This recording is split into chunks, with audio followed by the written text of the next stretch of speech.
प्रिय मित्रों, शुभ संदेश के प्रार्थना के समय में आपका हार्दिक स्वागत और मेरा प्यार भरा शलोम। परमेश्वर के नाम का धन्यवाद हो कि उन्होंने हमें फिर से एक बार ये मौका दिया कि हम उसकी उपस्थिति में आ सके, उसके वचन का अध्ययन कर सकें और थोड़ा समय प्रार्थना में भी बिता सकें।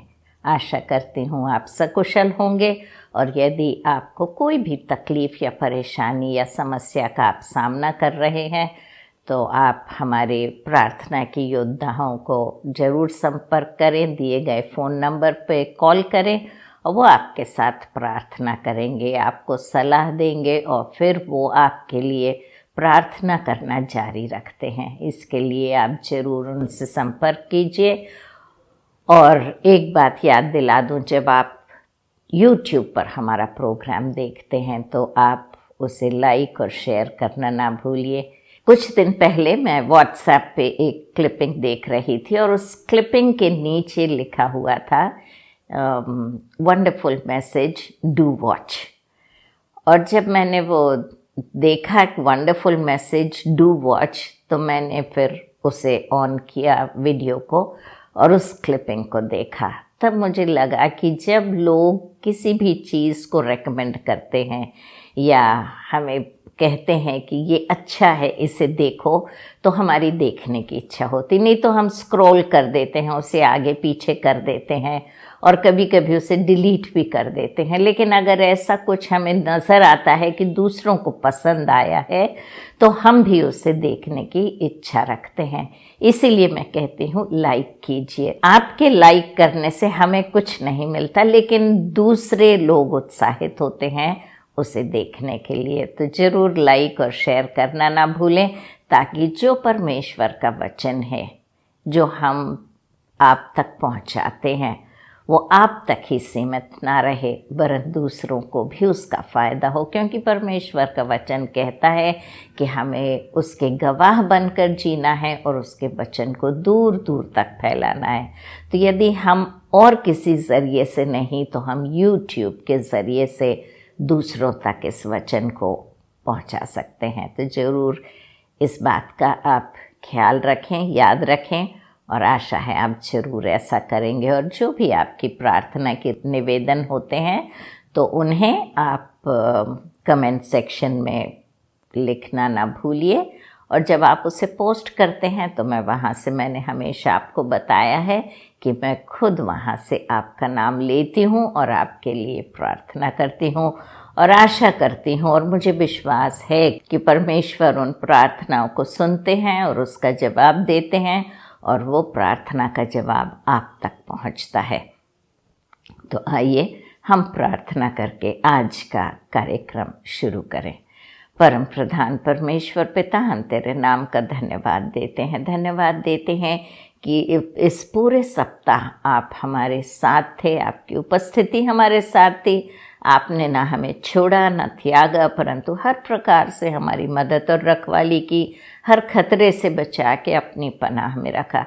प्रभु जी, जो कोई हमारे श्रोतागण और एक एक को परमेश्वर हर समस्या से बाहर निकालिए, शैतान की हर शक्ति को प्रभु यीशु मसीह के नाम से डांटते, बांधते, आज्ञा देते हैं कि एक एक को छोड़कर निकल जाए और आपकी आत्मा का कार्य एक एक के जीवन में हो। अभी जब हम आपके वचन का अध्ययन करते हैं तो हम विनती करते हैं प्रभु जी कि आप हमारी अगुवाई करेंगे, हमसे बातचीत करेंगे, ताकि जो कुछ हम पढ़ें, समझें, सीखें, परमेश्वर ना सिर्फ हम अपने तक सीमित रखें परंतु दूसरों तक उसे पहुंचाएं, आपके गवाह बनकर जिएं और ना सिर्फ सुनने हारे परंतु उस पर चलने हारे बन सकें। सारी आशीषों के लिए हम हृदय से आपके नाम का धन्यवाद देते हुए प्रभु यीशु मसीह के नाम से ये प्रार्थना मांगते हैं, सुन और ग्रहण कर। आमीन, आमीन और आमीन। तो मित्रों, हम लूका रचित सुसमाचार और उसका 13वां अध्याय कर रहे हैं और हमने 30 आयत तक इसको कर लिया है। हम 31वें आयत से शुरू कर रहे हैं और लिखा है हेरोदेस की शत्रुता। मित्रों, हमें याद होना चाहिए कि हेरोदेस ने यूहन्ना बपतिस्मा देने वाले का सिर कटवाया था। हेरोदेस था वो अपने भाई की पत्नी हेरोदियास के साथ रहता था और यूहन्ना ने उसे ताकीद किया था और चेतावनी दी थी कि जो काम वो ये कर रहा है ये ठीक नहीं है और उसे अपने इस संबंध को तोड़ना है क्योंकि ये व्यभिचार है। और ये बात हेरोदियास और हेरोद दोनों को पसंद नहीं आई थी और हेरोदेस ने उसे बंदी गृह में डाल दिया था। और जब हेरोदेस अपना जन्मदिन मना रहा था तब हेरोदियास की बेटी ने उस उत्सव पर नाच दिखाकर हेरोदेस के दिल को प्रसन्न किया था और उसने उससे कहा कि जो कुछ तो मुझसे मांगेगी, मुंह मांगा इनाम आधे राज्य तक मैं तुझे दूंगा। और उसने अपनी माँ से जाके कहा कि मैं क्या मांगूं, और उसने उससे कहा था कि तू राजा से यूहन्ना बपतिस्मा देने वाले का सिर मांग। और उसने उस चीज़ की फरमाइश की और हेरोदेस घबरा गया, परंतु क्योंकि सबके सामने उसने वायदा किया था, उसने आज्ञा दी कि यूहन्ना बपतिस्मा देने वाले का सिर काटा जाए और तश्तरी में पेश किया जाए। और वो सिर उसने हेरोदियास की बेटी को दिया। तो इस प्रकार से उसने यूहन्ना बपतिस्मा देने वाले को मार डाला था। अब प्रभु यीशु मसीह उसी प्रांत में जाकर और परमेश्वर का वचन सुना रहे थे और आश्चर्य कर्म कर रहे थे। यहाँ तक कि हेरोदेस ने यह भी सोचा कि कहीं ये यूहन्ना बपतिस्मा देने वाला फिर से जी तो नहीं उठा और आकर ये सारे काम कर रहा है। तो 31वीं आयत में हम पढ़ते हैं, उसी घड़ी कुछ फरीसियों ने आकर उससे कहा, यहाँ से निकलकर चला जा, क्योंकि हेरोदेस तुझे मार डालना चाहता है। तो हेरोदेस के मन में एक भय था, एक डर था, और वो सोचता था कि जिस व्यक्ति को, यूहन्ना बपतिस्मा देने वाले को, जिसकी हत्या उन्होंने करवाई थी, वो फिर से जिंदा हो गया है और वो उसे भी ख़त्म करने की कोशिश कर रहे थे। और ये बात फरीसियों को पता पड़ी और उन्होंने आके प्रभु यीशु मसीह को ताकीद किया कि वो वहाँ से निकलकर चले जाएं। उसने उनसे कहा, जाकर उस लोमड़ी से कह दो कि देख, मैं आज और कल दुष्ट आत्माओं को निकालता और बीमारों को चंगा करता हूँ और तीसरे दिन अपना कार्य पूरा करूँगा।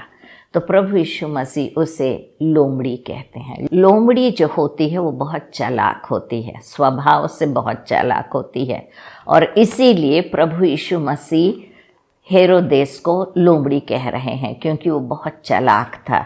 तो कहते हैं कि जाकर उस लोमड़ी से कह दो। प्रभु यीशु मसीह किसी से डरते नहीं थे। ये राजा था जैसे वो, जिन्हें वो लोमड़ी कह के और संबोधित कर रहे थे, उन्हें किसी का डर नहीं था, क्योंकि प्रभु यीशु मसीह तो राजाओं का राजा और प्रभुओं के प्रभु थे। तो वो कहते हैं कि उससे जाके कह दो कि मैं कहीं नहीं जाने वाला, आज और कल मैं इसी प्रांत में रहूँगा, इसी जगह में रहूँगा, मैं अपना काम पूरा करता रहूँगा, मैं दुष्ट आत्माओं को निकालूंगा, मैं बीमारों को चंगा करूँगा, मैं आश्चर्य कर्म करता रहूँगा। तीसरे दिन तक मेरा काम पूरा नहीं होगा। जब तक मेरा काम पूरा नहीं होगा तब तक मैं यहाँ से नहीं जाऊँगा। कहते तीसरे दिन अपना काम पूरा करूँगा। तो भी मुझे आज और कल और परसों चलना अवश्य है, क्योंकि हो नहीं सकता कि कोई भविष्यवक्ता यरूशलेम से बाहर मारा जाए।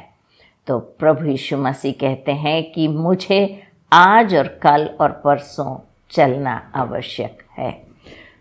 तो कहते 3 दिन मेरा काम करना ज़रूरी है, आज कल और परसों मैं अपना काम पूरा ख़त्म करूँगा और उसके बाद मेरा चलना आवश्य है, क्योंकि यदि कोई भविष्यवक्ता की मौत होनी हो या कोई भविष्यवक्ता को मारा जाना हो तो वो कहते हैं वो यरूशलेम के बाहर नहीं होता। अक्सर यरूशलेम में ही भविष्यवक्ताओं को मारा जाता है। वहाँ के लोग उनकी हत्या करते हैं क्योंकि वहाँ पे मंदिर था। और ज़्यादा करके जो ये हत्याएं की गई थी ये फरीसी, सदूकी, शास्त्री जो मंदिर के रखवाले थे उनके द्वारा होती थी। तो वही प्रभु कह रहे हैं कि यरूशलेम के बाहर भविष्यवक्ता की हत्या नहीं होती, कोई को यरूशलेम के बाहर मारा नहीं जाता। हे यरूशलेम यरूशलेम, तू जो भविष्यवक्ताओं को मार डालता है और जो तेरे पास भेजे गए उन पर पथराव करता है। तो प्रभु यीशु मसीह यरूशलेम को संबोधित करके कहते हैं, हे यरूशलेम यरूशलेम। यरूशलेम को परमेश्वर बार बार भविष्यवक्ताओं को भेजता था, अपने लोगों को चेतावनी देता था, उन्हें ताकीद करता था, उन्हें बताता था कि उन्हें कौन सी राह पे चलना है। और जब वे गुमराह हो जाते थे तो उन्हें बताता था कि तुम गलत रास्ते पे जा रहे हो, सीधी रास्ते पे आ जाओ, नहीं तो प्रभु की कोपाग्नि तुम पर भड़केगी। तो इस प्रकार से परमेश्वर अपने वक्ताओं को, अपने प्रवक्ताओं को वहाँ भेजा करता था कि वो जाके यरूशलेम में उसका संदेश दें। लेकिन वो लोग उन्हें मार डालते थे, उनको पत्थरवाह करते थे। हम देखते हैं कि पौलुस को भी पत्थरवाह किया गया था। हम देखते हैं कि स्टीफन को भी पत्थरवाह किया गया था। तो इस प्रकार से लोगों को पत्थरवाह किया जाता था, पत्थर से मार मार के उन्हें मार डाला जाता था।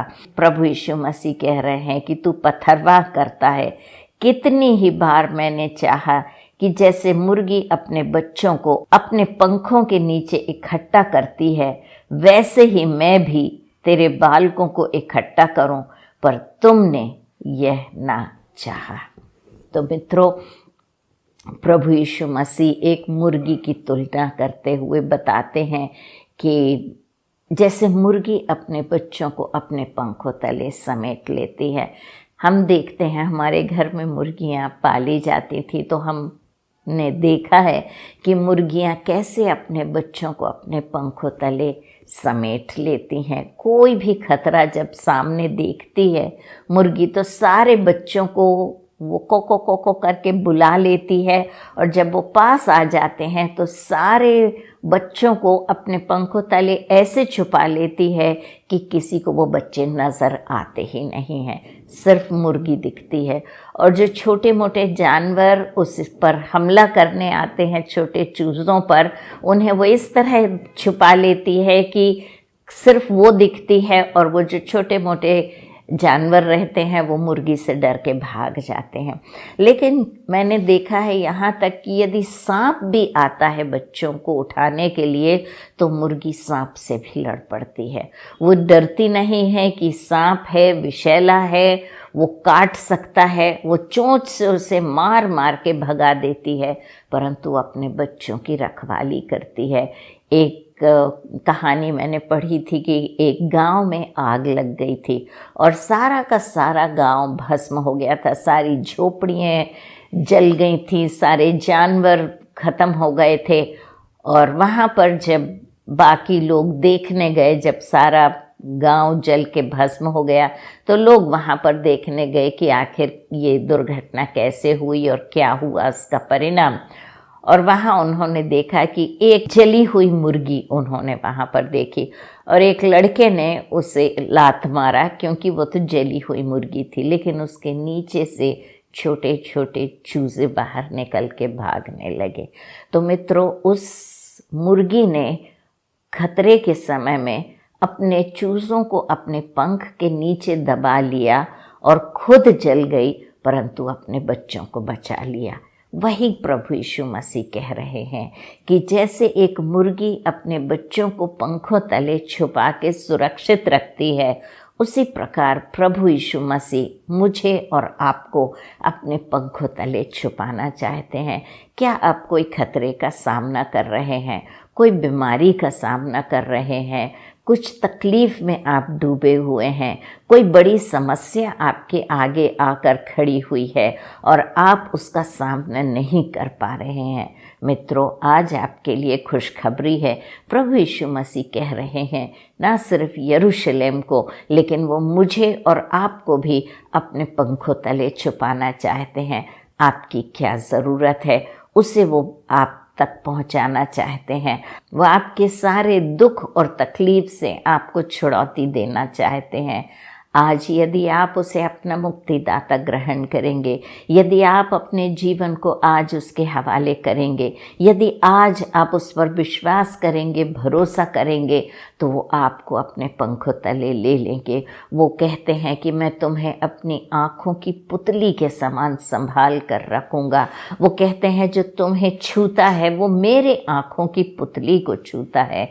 मित्रों, वो आपसे और मुझसे बहुत ज़्यादा प्यार करते हैं, इसीलिए उन्होंने क्रूस पर अपनी जान दे दी। और वो उस बात से पीछे नहीं हटे कि उन्हें शारीरिक यातना सहनी पड़ेगी, उन्हें कोड़ों की मार सहनी पड़ेगी, उन्हें थप्पड़ खाना पड़ेगा, मुंह पर थूका जाएगा, दाढ़ी खींची जाएगी, कांटों का ताज पहनाया जाएगा, उन्हें क्रूस पर लटकाया जाएगा, हाथ और पाँव में कील ठोकी जाएगी और उन्हें पसली में भाला छेदा जाएगा।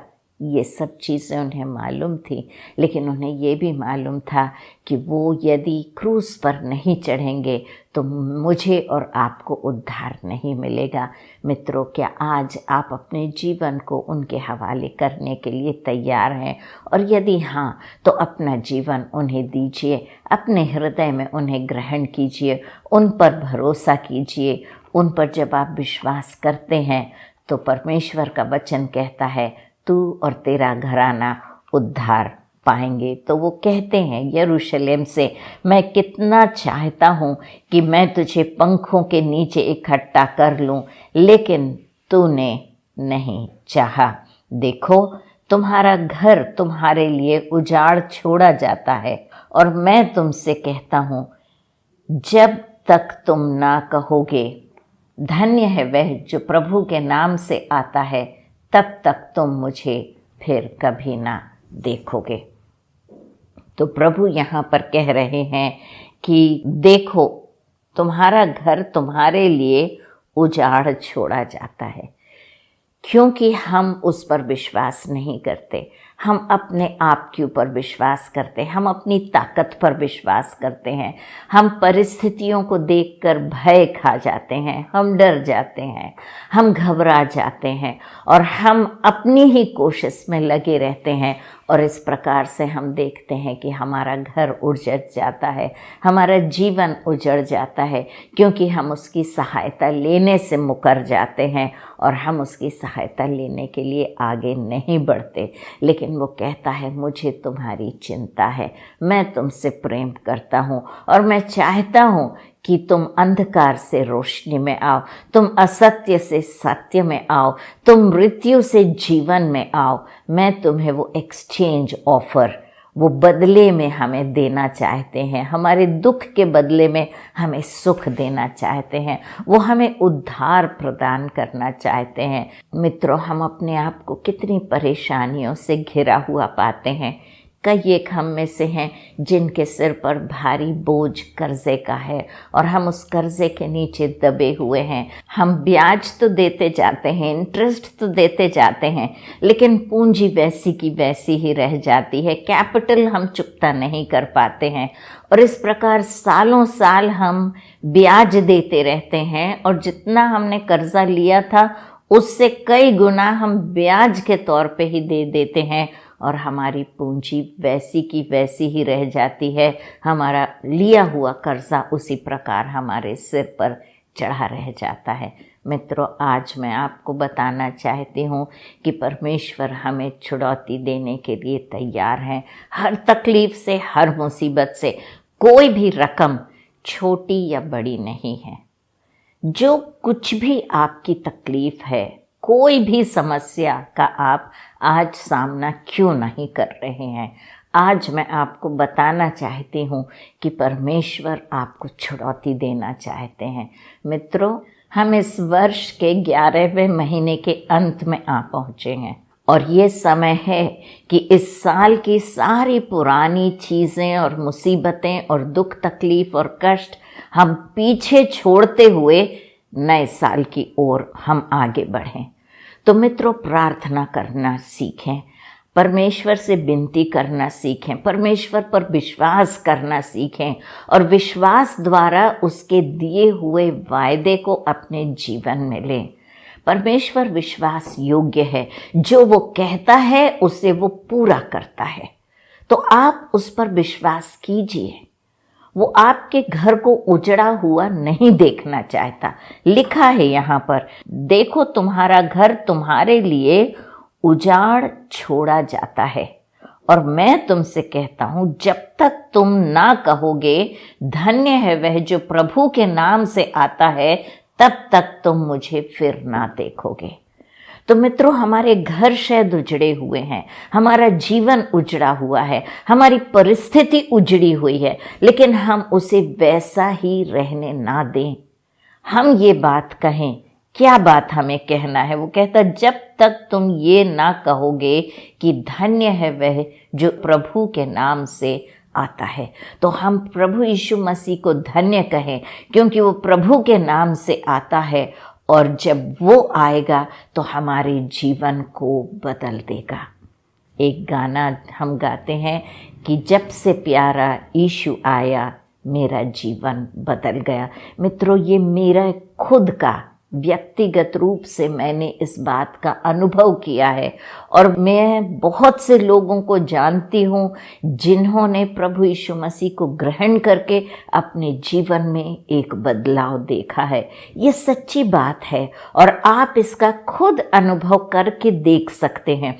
यदि आपको मेरी बात पर विश्वास नहीं हो रहा है तो आप इसे ट्राई करके देख सकते हैं, कोशिश करके देख सकते हैं। यदि ये आपका अनुभव आप इसे नहीं कर पा रहे हैं तो छोड़ दीजिए, कोई नुकसान नहीं होगा आपको। आपको सिर्फ अपना जीवन प्रभु यीशु मसीह को देना है, उस पर भरोसा रखना है, और जो कुछ कठिनाई का सामना आप कर रहे हैं उसे लाके उसके चरणों पर रख दें।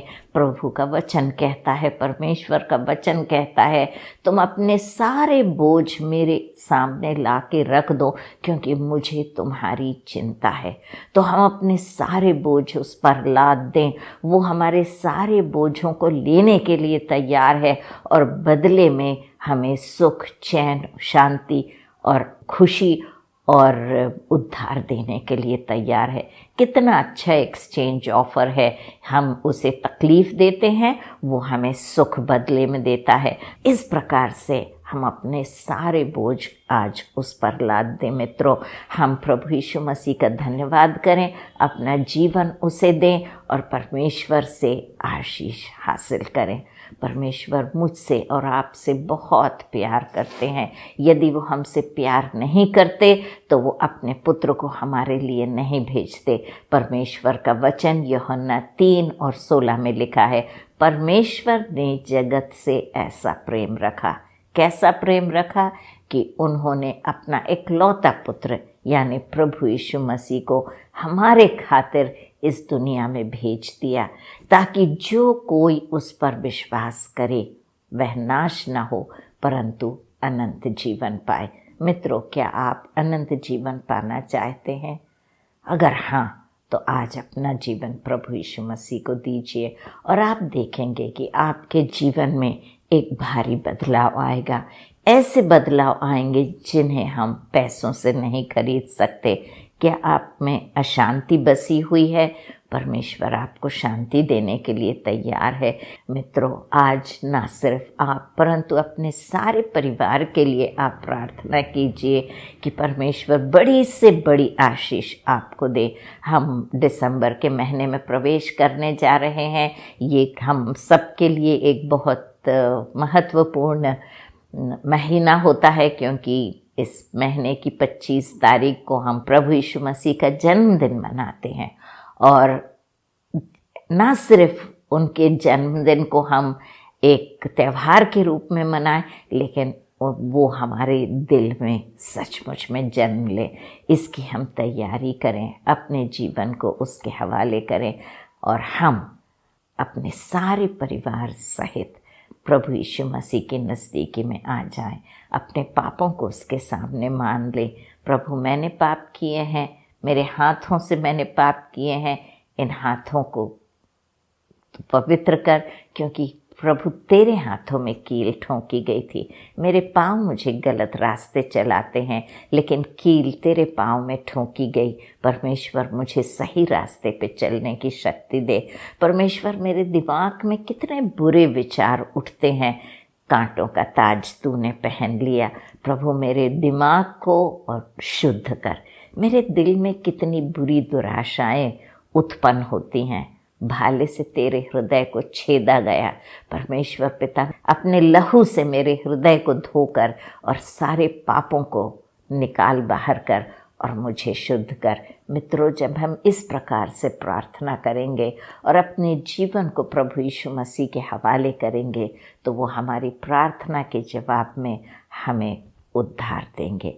आइए हम प्रार्थना करें। परम प्रधान परमेश्वर पिता, हम तेरे नाम का धन्यवाद देते हैं। हम धन्यवाद देते हैं कि आप हमसे प्रेम करते हैं। प्रभु जी, आज जब हम साल के अंत तक आ चुके हैं और बस 1 महीना और रह गया है इस साल के लिए, हम सारी पुरानी चीज़ें इसी साल में छोड़कर एक नया जीवन लेकर हम नए साल में प्रवेश करना चाहते हैं। प्रभु जी, हम विनती करते हैं कि आपकी मेहरबानियाँ और आपकी पवित्र आत्मा हम पर उंडेली जाए, आपकी कृपा दृष्टि हम पर हो। परमेश्वर, हर दुख हर दर्द आपके सामने ला के रखते हैं और विनती करते हैं कि आप अपने लहू से हमें ढांपेंगे, अपने लहू से हमें पवित्र करेंगे। हमारे हृदय में आइए प्रभु जी, हमारे हृदय को साफ कीजिए और उसमें वास कीजिए और हमें उद्धार दीजिए। आपकी सारी आशीषों के लिए हृदय से धन्यवाद देते हुए प्रभु यीशु मसीह के नाम से हम ये प्रार्थना मांगते हैं। सुन और ग्रहण कर। आमीन, आमीन और आमीन। परमेश्वर आपको बहुत बहुत आशीष दे मित्रों। जय मसीह की।